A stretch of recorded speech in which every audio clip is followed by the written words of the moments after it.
18వ రోజు. రక్తపు నాణేలు, మత సంభాషణ, సమాధుల తోట, కుమ్మరివాని పొలం. 27వ అధ్యాయం మత్తయి సువార్త 6 నుంచి. ప్రధాన యాజకులు ఆ వెండి నాణెములు తీసుకుని, ఇవి రక్తక్రయధనము గనుక వీటిని కానుక పెట్టెలో వేయతగదని చెప్పుకొనిరి. కాబట్టి వారు ఆలోచన చేసి వాటినిచ్చి పరదేశులను పాతపెట్టుటకు కుమ్మరివాని పొలము కొనిరి. అందువలన నేటి వరకు ఆ పొలము రక్తపు పొలమనబడుచున్నది.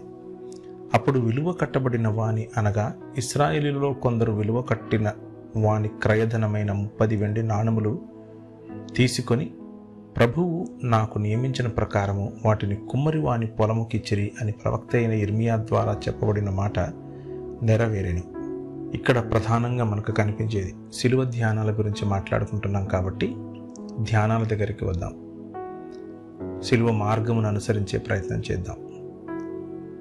ప్రధాన యాజకులు వారిచ్చి కొన్నటువంటి రక్తం, వారిచ్చి కొన్నటువంటి ఒకటి ప్రాణం 30 నాణములు అని నిర్ణయించారు. కానీ కొన్నవాడు, అమ్ముకున్నవాడు తన ప్రాణాన్ని ఆ 30 నాణములు తిరిగి దేవాలయంలో పడేసి తీసుకున్నాడు. తన ప్రాణమునే ఉరి పెట్టుకొని తీసుకున్నాడు. ఇప్పుడు రక్తం కొనడానికి రక్త క్రయధనముగా ఆ నాణములు వాడారు. ఇప్పుడు రక్త క్రయధనాన్ని కానుక పెట్టెలో అనగా దేవుని కానుకలో వేయటం కుదరదని వీరు నిర్ణయిస్తున్నారు. ఒకవైపు ఒక నిర్దోషి ప్రాణం తీస్తున్నారు, ఇంకొక వైపు నిర్దోషి ప్రాణం తీయటం కోసం నేను 30 నాణేలు తీసుకున్నాను అన్న గిల్ట్ చేత చచ్చిపోతూ ఒకడు ఊరి పెట్టుకున్నాడు. కానీ మత ప్రధానులకు, ప్రధాన యాజకులకు ఈ 2 ప్రాణాలు పెద్ద సమస్య కాదు. చచ్చిపోయిన వాళ్ళని ఎక్కడ పూడ్చిపెట్టాలి అనేది ఒక పెద్ద సమస్య. కాబట్టి ఈ నాణేలు చచ్చిపోయిన పరదేశులను పాతిపెట్టడం కోసం ఒక పొలం కొందాం అని దానికోసం వాడటానికి ఆలోచిస్తున్నారు.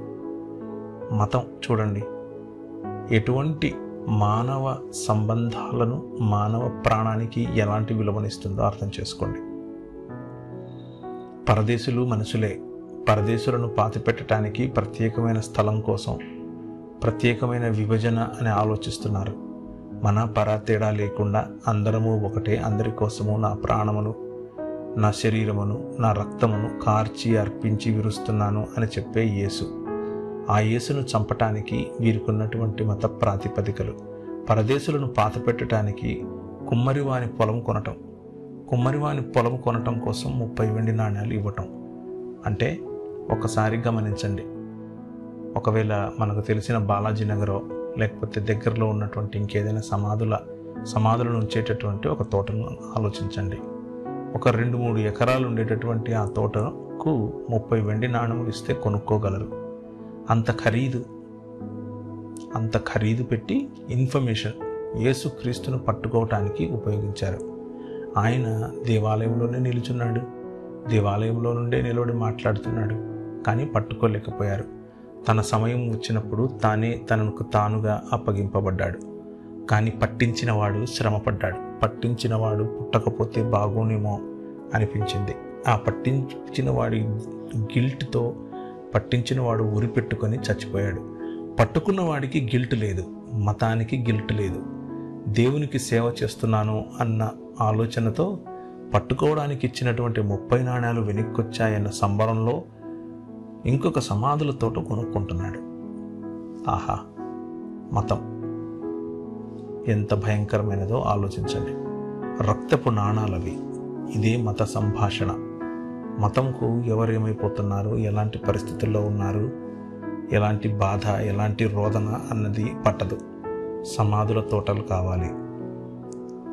రక్తపు నాణాలైనా సరే ఎలా ఉపయోగపడతాయో ఆలోచించాలి. ఇదే మతం. ఇది శిలువ మార్గం కాదు.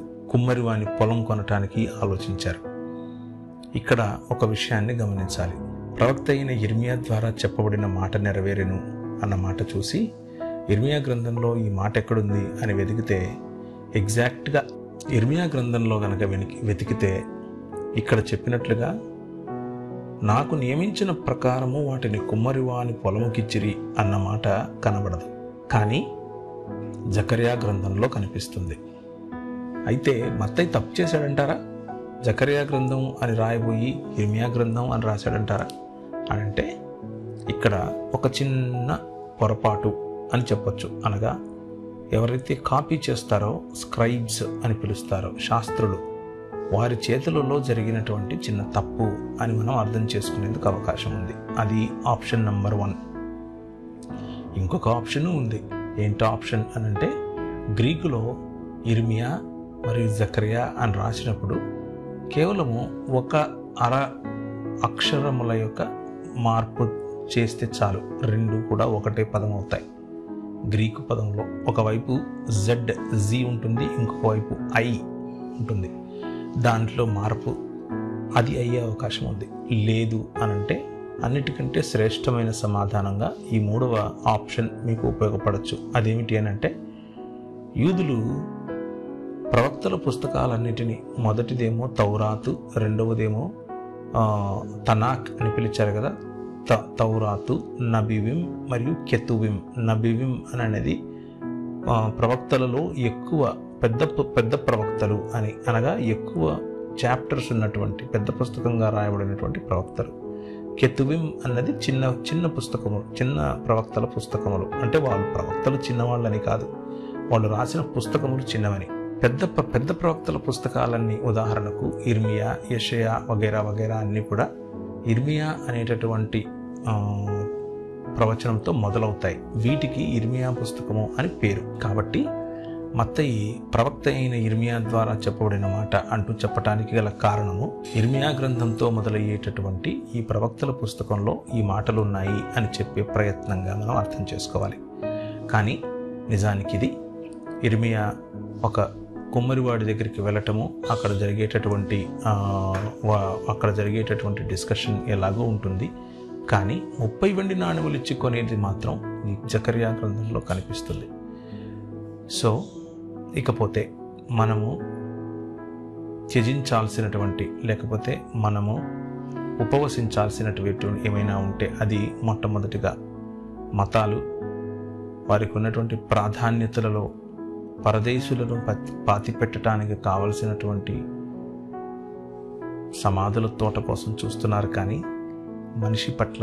మనిషి తీసుకున్నటువంటి ప్రాణం పట్ల ఒకవైపు యేసు, మరోవైపు ఇస్కరియోతు యూదా, వారిద్దరి గిల్ట్ వారిని ఆలోచింప చేయటం లేదు.